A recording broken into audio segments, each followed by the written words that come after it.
Hello everyone. This is the sixth part of the story, A Wizard's Secret. Chapter 33, Meeting. It was somewhat cold outside. Merlin wrapped his big coat tightly around himself and followed Pratt. They walked approximately 100 meters before they came to the bottom of a mottled wall.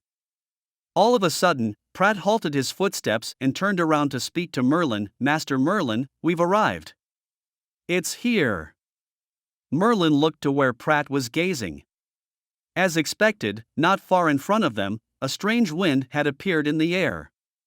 The area occupied by this strange wind was not large. A vortex was formed, spinning without ceasing at the moment. It was emitting noises like the whimper of a baby. That's strange, the wind isn't rising. Merlin frowned. This was a really strange wind. Other than this, there was no wind in any other places. Merlin took a few steps forward to get closer to this strange wind. He acutely discovered that this strange wind was not in a disorderly state, it followed a certain regularity, as though some mysterious energy was controlling this strange wind. Master Merlin, this strange wind is exceedingly strong. We've had a few knights who'd wanted to check it out, but they were bruised by the flying stones in the strange wind. By the time we waited until the wind had disappeared to take a closer look, we couldn't find anything out of the ordinary. It's extremely odd. Pratt glanced at Merlin and said in a soft voice. However, Merlin was no longer paying attention to Pratt's words. At the moment, he was using his mind power to check out this strange wind. Sensing through his mind power, Merlin could feel numerous wind elements. They were all very violent, but these violent wind elements seemed to have been confined by an orderly energy, so they could only turn according to a certain rule. The typical characteristic of a spell was to cause elements to move according to a certain rule. The spells released by a spellcaster was, in actual fact, elements operating according to a defined pattern under the effect of spell models. For example, the fireball that Merlin had mastered at the moment was to operate according to the spell model of the fireball. Those violent fire elements were condensed into a small fireball, which made it possible for it to possess a terrible destructive power. The strange wind in front of him seemed to be a sort of spell. However, this sort of spell was really scattered. Its power had been reduced to the lowest possible, and could only maintain control over wind elements within a few square meters. Therefore, this would not have been produced by a spellcaster prompting a spell model, but a spell automatically released by a casting tool without being controlled by anyone. Casting tools were tools created by spellcasters to help cast magic. For example, magic staffs and scrolls belonged to the category of casting tools. Merlin had also seen from Old Man Etha's spell manual that every casting tool was extremely precious. Usually, only powerful spellcasters above the first level could, after expending great amounts of efforts and materials, create casting tools. Therefore, even Old Man Etha had not had any casting tools. When the thought came to him that the appearance of this strange wind was possibly caused by a casting tool, Merlin's heart became very excited. Any piece of casting tool would be something a spellcaster had always dreamed of. However, although Merlin felt very excited in his heart, he did not reveal any changes on his face. Instead, he said in a cool voice, "Uncle Pratt, wait here, I'll go near and take a look." General Pratt exhorted, "Master Merlin, you have to be careful. Don't get too close to avoid getting hurt." Merlin nodded. Following which, he took a few steps forward and approached the strange wind. The force of the strange wind was very strong, indeed. Furthermore, it was such a cold day, the strange wind sliced across his face, causing a pain that felt as though he had been cut by knives. However, Merlin did not stop. He unleashed his mind power and began searching for the source of this strange wind. He could only find the casting tool that was unleashing the strange wind if he could find its source. Uncle Pratt and the others have already searched, but they've not discovered anything. This means that, perhaps, the casting tool is not on the ground, but buried underground. Merlin carefully did his analysis. He had the help of his mind power, so he was able to easily explore the source of this strange wind.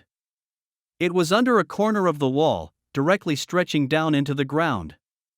Just as he had concluded after his analysis, there was definitely a casting tool buried underground there. Merlin had found the source of the strange wind and had come to the conclusion. After analysis, it was very possible that a casting tool had been buried somewhere underground. However, with Pratt next to him now, watching him, Merlin did not have the opportunity to search for this casting tool. He could only quietly commit the approximate position to memory and wait until daytime tomorrow before he could come and look for it. Having made a firm decision in his heart, Merlin withdrew. Pratt hurriedly took a few steps forward and shone the weak candlelight upon Merlin, asking in a concerned manner, "Master Merlin, are you all right?" Pratt had seen Merlin stand without moving in front of the strange wind just now. He felt that it was strange, and had even thought that Merlin had been injured by the strange wind. Merlin shook his head gently. "I'm fine. Go back." Pratt took a careful look over Merlin's entire body but did not find any wounds. He felt relief in his heart and followed Merlin from behind, ready to return to the castle. However, they had just gone halfway when they suddenly heard noises made by the hooves of horses outside. A team of cavalry was directly charging towards the castle. Delight sprang up in Pratt's heart. He hurriedly said to Merlin, "The Baron must be back. Master Merlin, let's go and receive the Baron quickly." "Father?" Merlin murmured in a low voice as his expression kept shifting. It had been a while since he arrived in this world. Finally, he was about to meet with old Wilson. Old Wilson was the person closest to Merlin, so he did not know whether old Merlin would discover some signs. "Master Merlin, let's go quickly. The Baron often talks about you even in the territory." Seeing Merlin was just standing there without making a move, General Pratt hurriedly urged him. "Anne, let's go, it's time you should meet up." Pratt did not notice the change in Merlin's expression. Thus, they speedily walked towards the castle. After a short while, many servants came out of the castle. They lit up the lights that embellished the inside of the castle, causing the place to look as bright as day, before respectfully welcoming the return of old Wilson. "Baron, sir." With a quick step, Pratt immediately knelt to the floor with one knee and saluted old Wilson. Old Wilson was riding on his horse at the moment. He wore a black armor and had a burly body build, thick eyebrows and big eyes. His body emitted an aura that felt as horrifying as a wild beast. Currently, old Wilson wielded a greatsword in his hand. There were even some traces of fresh blood left on the body of the sword. It seemed as though he had just been through a great battle. Merlin?" Finally, old Wilson's eyes fell on Merlin. His body had just been releasing the aura that felt as terrifying as a wild beast. However, after seeing Merlin, the aura immediately turned into a thick emanation of love, causing Merlin to feel very intimate. "Father." Merlin took a deep breath and walked a few steps forward as well, letting out his voice in a yell. Chapter 34, Casting Tool Part 1. Merlin had always imagined the moment when he would finally meet old Wilson, picturing all sorts of possibilities in his mind. However, he felt unusually calm when it actually happened. "Merlin, why are you here?" Old Wilson jumped off the horse swiftly and paced to Merlin, his eyes brimming with gentle love. Merlin had to tilt his head slightly upward when speaking to old Wilson, who had a great stature. He was nearly 2 meters tall and appeared as strong as a horse. A bloody smell assailed Merlin's nostrils as soon as his father came near. "Father, have you encountered bandits?" Merlin did not hurry to answer but replied with a question. Old Wilson gently sheathed his bloody greatsword back into its scabbard and replied nonchalantly, "It's not a big deal, just a few bandits that I've killed. Come on, let's head inside." Hence, Merlin followed old Wilson into the castle. Old Wilson took off the black suits of armor with the help of servants. Merlin was shocked as he watched the three servants walked away carrying the armor with difficulty. Old Wilson's black suit of armor must have weighed at least 300 caddies. Having a normie put on an armor that weighed nearly 300 caddies was already a question, not to mention to travel in it. However, Old Wilson could move about freely and even combat in that armor. It showed that Old Wilson's physical quality was rather extraordinary. Initially, Merlin thought Old Wilson was only a second-level fire swordsman, but now it seemed that Old Wilson was more than he appeared on the surface. A usual second-level fire swordsman could never manage such a heavy armor. Not only was Old Wilson a second-level fire swordsman, he was also endowed by nature's natural gift. He who possessed exceptional force had extremely outstanding physical quality. Even his pure physical force was stronger than any other second-level elemental swordsman. No wonder Father survived the expedition to the Kingdom of Black Moon, also known as the Slaughterhouse.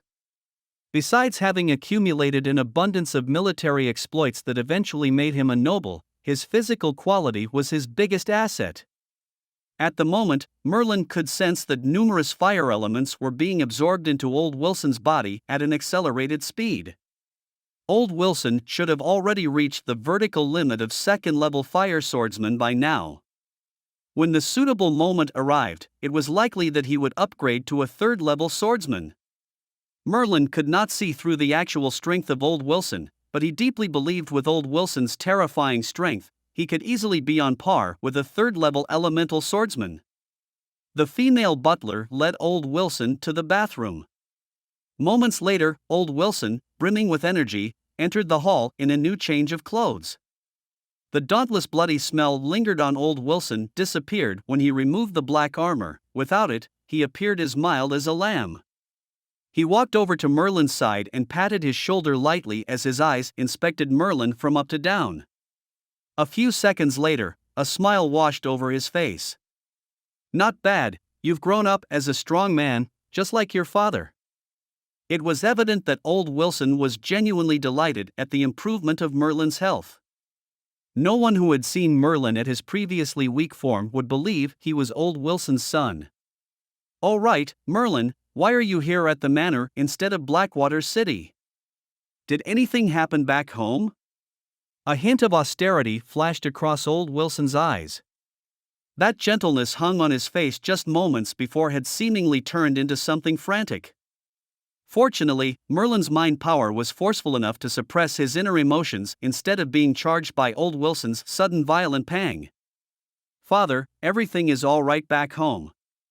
I'm only here to notify you that the Castellan wishes to invite all noblemen in Blackwater City to his residence for a meeting, in order to solve the issue with bandits."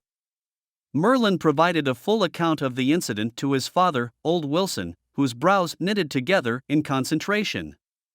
After a moment, Old Wilson finally raised his head and spoke softly. "Almost every small town around Blackwater City was harassed by the bandits, but what's strange is that not one town has experienced any destructive damage.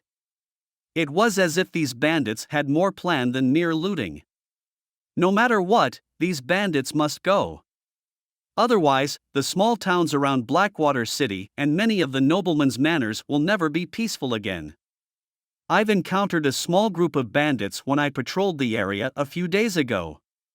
They were only a small group, slightly bigger than 10, and their force wasn't strong either. My heavy knights knocked them down in an instant.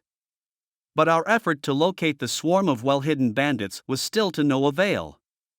It shall make the operation easier if the whole noble force of Blackwater City was to gather." "Oh, right, did Augustine mention the date of this meeting?" "Probably the day after tomorrow," Merlin replied softly. "The day after tomorrow? Very well. That gives us plenty of time if we depart tomorrow. Merlin, we'll leave for Blackwater City tomorrow." Old Wilson came to a decision quickly. It seemed this gang of bandits posed a huge threat. Even Old Wilson thought the force of Blackwater City's every nobleman was needed to drive out these bandits. Merlin rose from his dream in the early morning of the next day. Dawn had just broken, but servants were already shuttling back and forth on their duties. Merlin dressed up and headed right downstairs. Old Wilson was still not awake. Merlin glanced toward the direction of old Wilson's room. Last night, he thought he saw that alluring female butler tiptoe into old Wilson's bedroom. Merlin shook his head as if to dismiss the distracting thoughts. He extended his gaze at the enclosure wall outside of the castle. He remembered that peculiar gush of wind last night had come just right from under that mottled wall.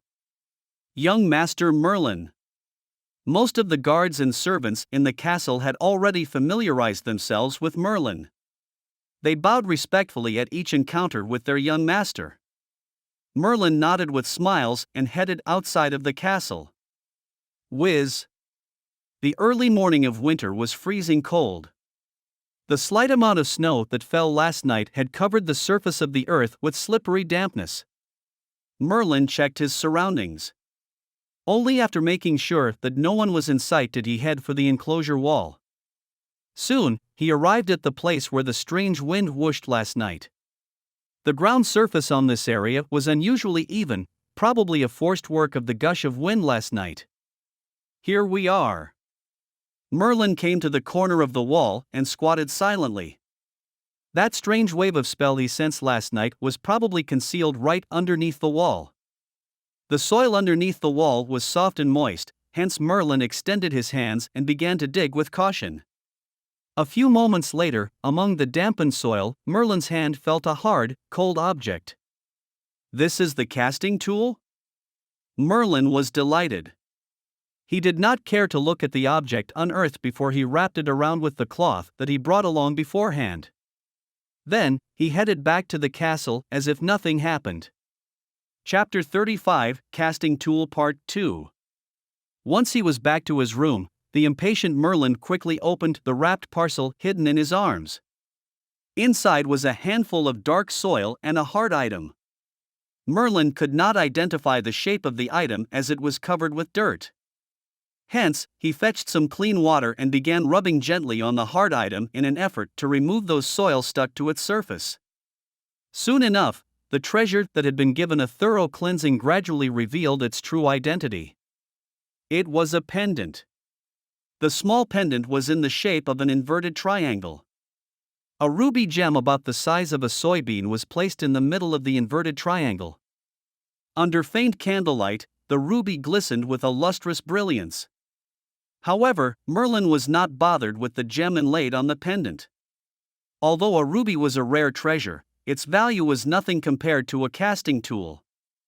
Merlin was more curious if that pendant was actually a casting tool. Therefore, Merlin rapidly gathered his mind power to shroud the pendant. Swish! In the blink of an eye, Merlin felt a horrifying whirl trying to draw his mind power into the pendant. Merlin was overjoyed. He stopped resisting and allowed his mind power to be absorbed into the pendant. Merlin's mind power induced that inside of the pendant was a completely enclosed space. It was constructed by hundreds and thousands of confined tiny cells. Every cell seemed to possess a certain mysterious power. Some tiny cells seemed to be trapped with rather active wind elements. However, it appeared that these cells were broken due to unknown reasons. As a result, some wind elements had leaked out of the casting tool. Perhaps that was the reason for the peculiar wind that appeared outside of the castle. What an incredible casting tool! Merlin, who was shocked to his mind, finally retrieved his mind power. The tiny cells inside of the pendant were out of Merlin's current knowledge, but he did a daring estimate that they were utilized to store spells. The concept was similar to certain spell scrolls. Powerful spellcasters could adopt special methods to cast spells onto spell scrolls. By possessing any of these spell scrolls, even with a weak capability, a slight trigger using mind power could easily activate the spell stored and eventually erupt a compelling force. A typical spell scroll could only store one spell at a time. Once the spell scroll was activated, the spell being stored would be released. In other words, spell scroll was a one-time depletion casting tool. However, the pendant in Merlin's hand could possibly store more than just one spell. The seemingly infinite number of tiny cells in the pendant was indeed empty space to store spells. Each tiny cell could hold in a spell. Merlin utilized his mind power to carefully count the number of tiny cells inside the pendant. There was a total of 158 cells, that was to say, this casting tool was able to store 158 spells. A casting tool like this may be rated as a ghastly one. It was not something that any spellcaster could easily produce. Merlin turned the pendant around. On its back was engraved a couple of words in Multa language. Bell. On the back of the pendant was engraved the name Bell. In Etha's spell manual, the old man mentioned the long tradition for spellcasters to carve their own name on each casting tool they invented. Hence, Bell should be the inventor of this casting tool. I wonder if this Bell is still alive. Merlin murmured to himself. He looked at the pendant in hand. There were numerous broken tiny cells on this pendant, which were the cause for the leaking of wind elements previously stored in there, and later produced that gush of peculiar wind outside of the castle. It was safe to say that this pendant was probably an invention of several hundred years ago, perhaps even longer. No doubt a normie would have been gone in such a long time. But it was different for spellcasters, especially spellcasters which possessed forceful power. They could live up to 200 or 300 years. Merlin naturally had no idea if there was any spellcasters that lived up to hundreds and thousands of years. Even Old Man Etha had no clue about this. After all, Old Man Etha was only an entrance-level spellcaster. How much could he possibly know about the untellable secrets in the world of spellcasters? This pendant was produced by Bell, hence Merlin simply named it as the Bell Pendant. Merlin could not care much whether this Bell was still alive. He was only eager to find out if this casting tool was still usable. Therefore, once again, he quickly focused his mind power into the pendant. This time around, he checked those tiny cells carefully. There was a total of 158 tiny cells, but most had been destroyed and left emptied. Perhaps someone else had already released the spells stored in this Bell pendant, which resulted in those shattered cells. That, or they had been left alone for too long and eventually broke down. Merlin counted attentively and realized there were only 18 tiny cells in the pendant that remained in good shape. This meant that he could still store 18 more spells in this casting tool. 18 more spells? That should be enough. Merlin chuckled to himself. He thought this casting tool had completely lost its function, but who knew? Still, he had to get it tested out before he was sure he could still store spells in this pendant. He made up his mind and gathered his mind power into the pendant once more. In some of those tiny cells still held spells that had been stored in there since who knew when.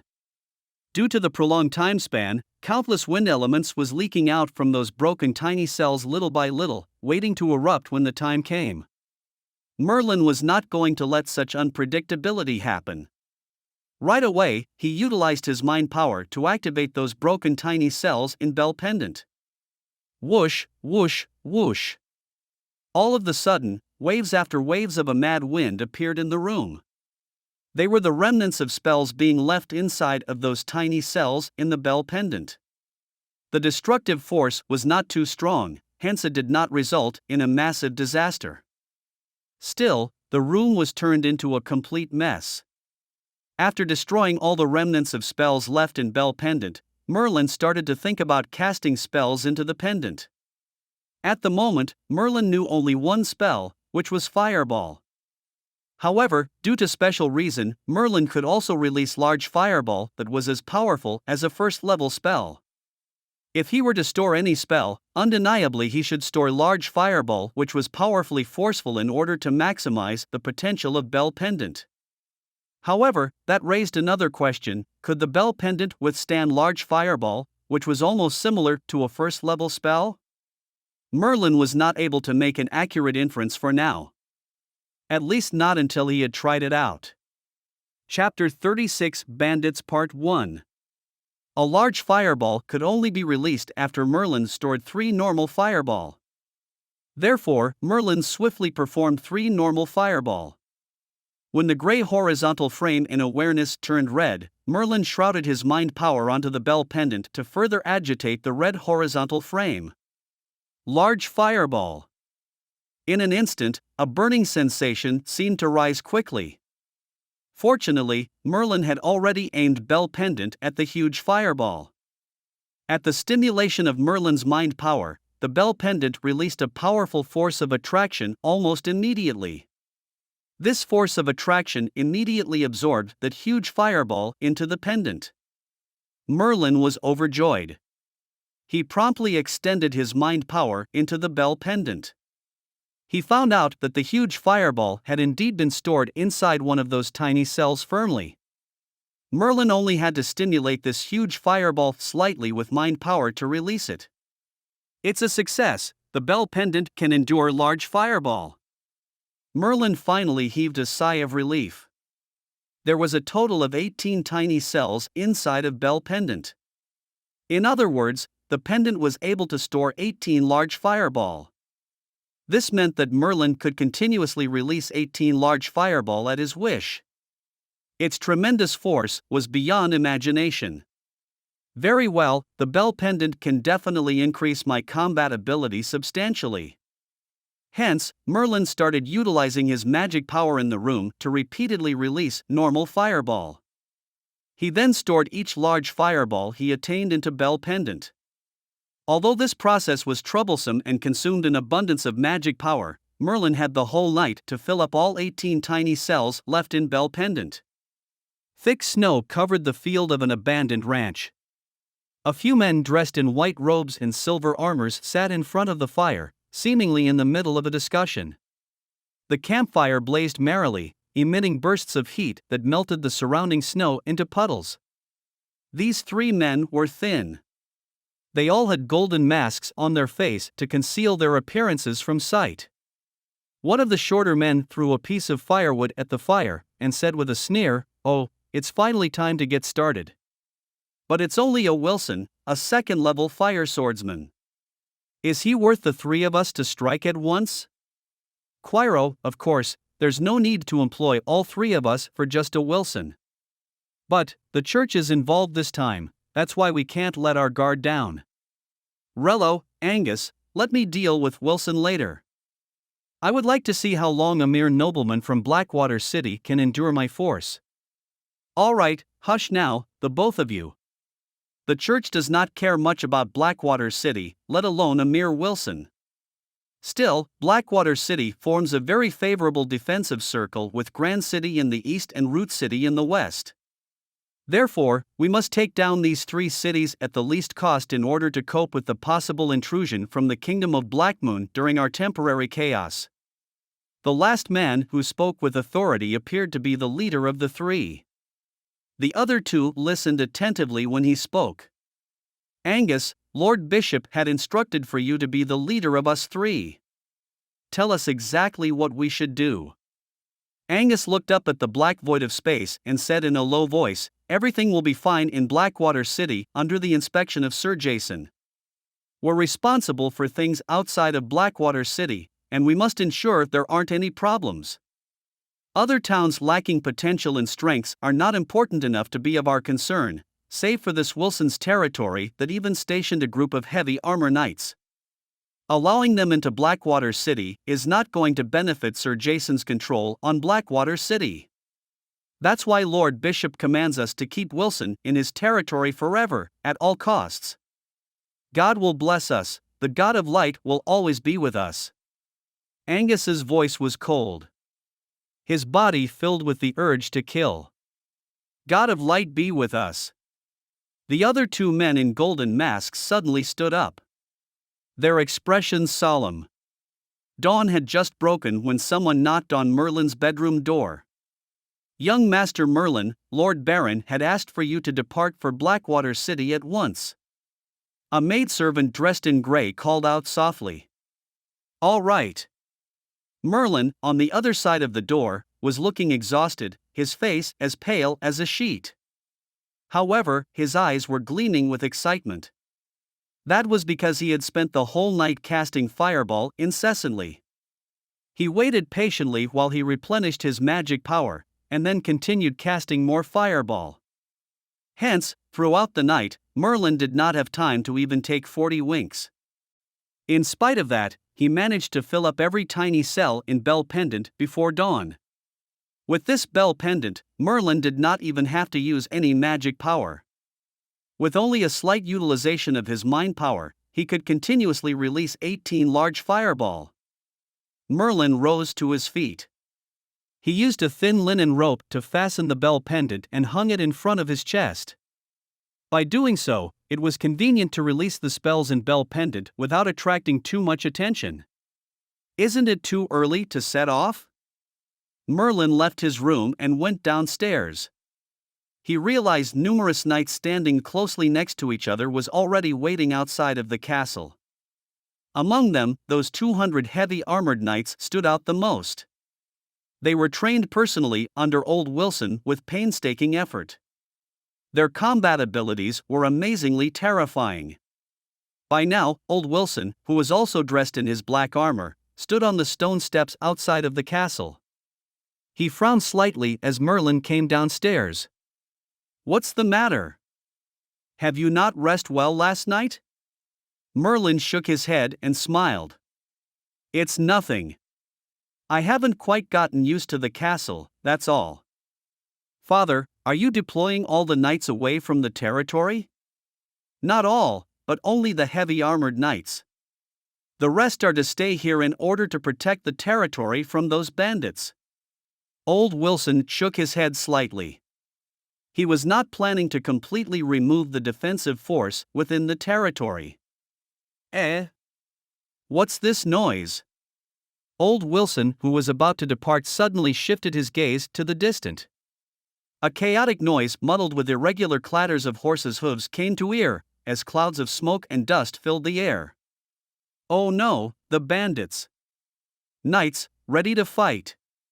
Old Wilson's facial expression changed as he got hold of the situation, and immediately he shouted out the order.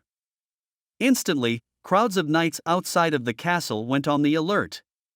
They drew the greatsword behind their back and got into a defensive formation. With utmost concentration, their gazes were affixed to the front. Chapter 37, Bandits Part 2.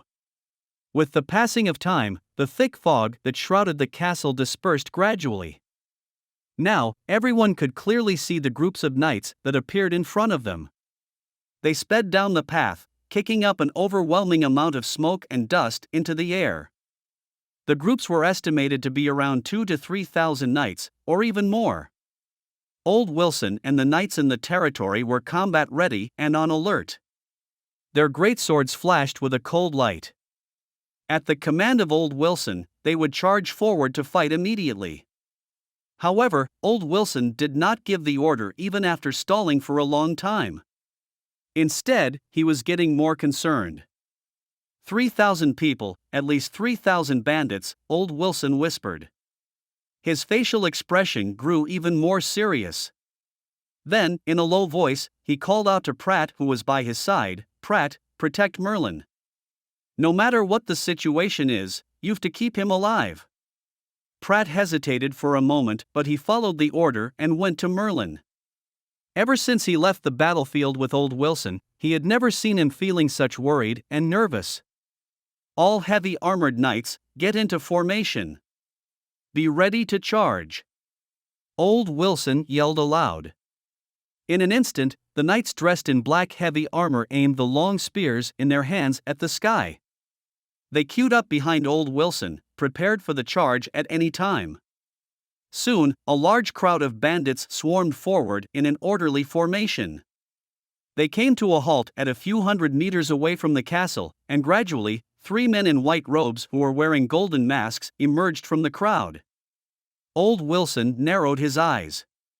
He figured that these 3 masked men should be the leaders of these bandits. On cursory examination, there was a large number of bandits and they seemed to be able to surround the entire castle. In terms of quantity, Old Wilson's most combative 200 heavy armored knights were much lesser in comparison with the bandits. At most, they could gather up to 1,000, including the other 600 to 700 knights within the territory. In comparison with the 3,000 bandits in front of them, Old Wilson's strength was indeed too small. Moreover, judging from the orderly marching of these bandits, Old Wilson concluded that their combat literacy was at a commendable level where it was only possible after rigorous training. Seeing the group of bandits in front of him, Old Wilson felt that he was back at the cruel battlefield.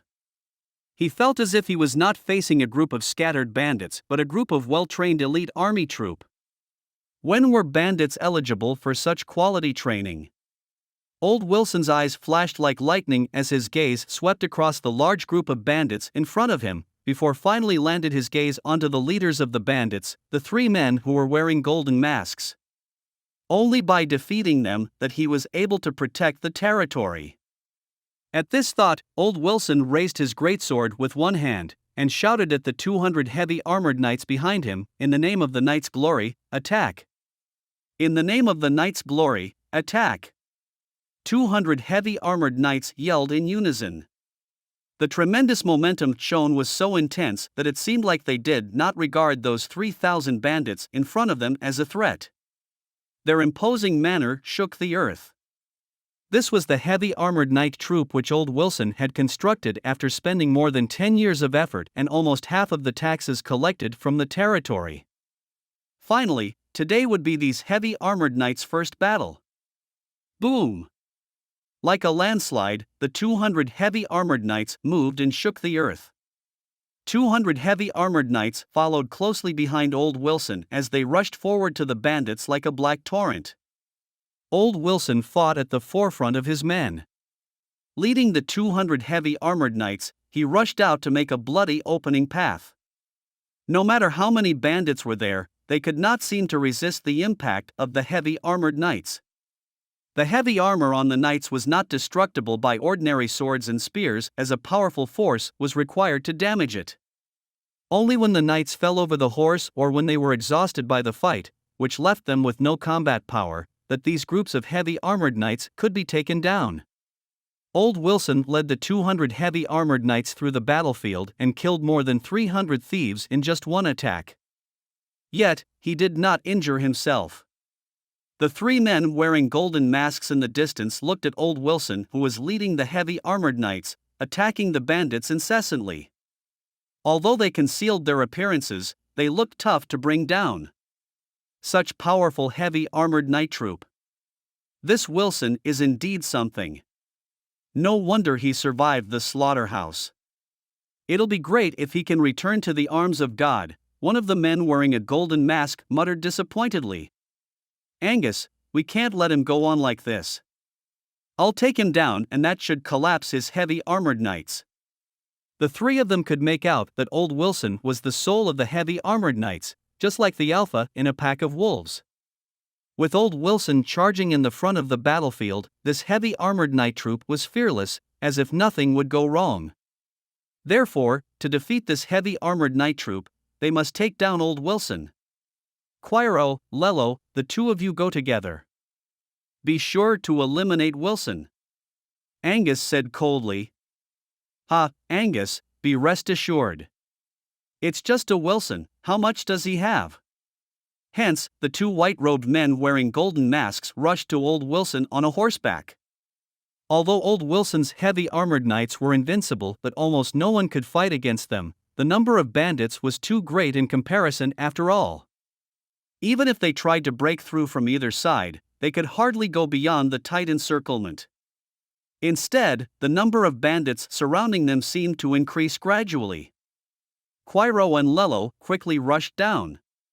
They commanded some bandits to separate Old Wilson from his heavy armored knights. Quiro, with short red hair, rushed directly at Wilson's face. He slowly pulled out a greatsword, all the while staring fiercely at Old Wilson. Remember, you're dead in the hands of Quiro. Quiro bellowed, and the greatsword in his hand released a blinding light. Even in the melee, this ray of light dazzled in the battlefield. Looking at the ray of light on Quiro's sword, Old Wilson's expression changed as he realized it was an unbelievable powerful wave produced from the light elements. The voice that came through his throat next sounded slightly hoarse. Light elements. You're a guardian swordsman from the church? Old Wilson was shocked. He thought he was dealing with bandits, not light swordsmen who could control the light elements. He was clear that this kind of light swordsman would surely be taken in by the church to become the guardian swordsman. In the blink of an eye, these bandits had become the highly respectable guardian swordsman from the church, and it came as a tremendous surprise. Even old Wilson did not know what was going on.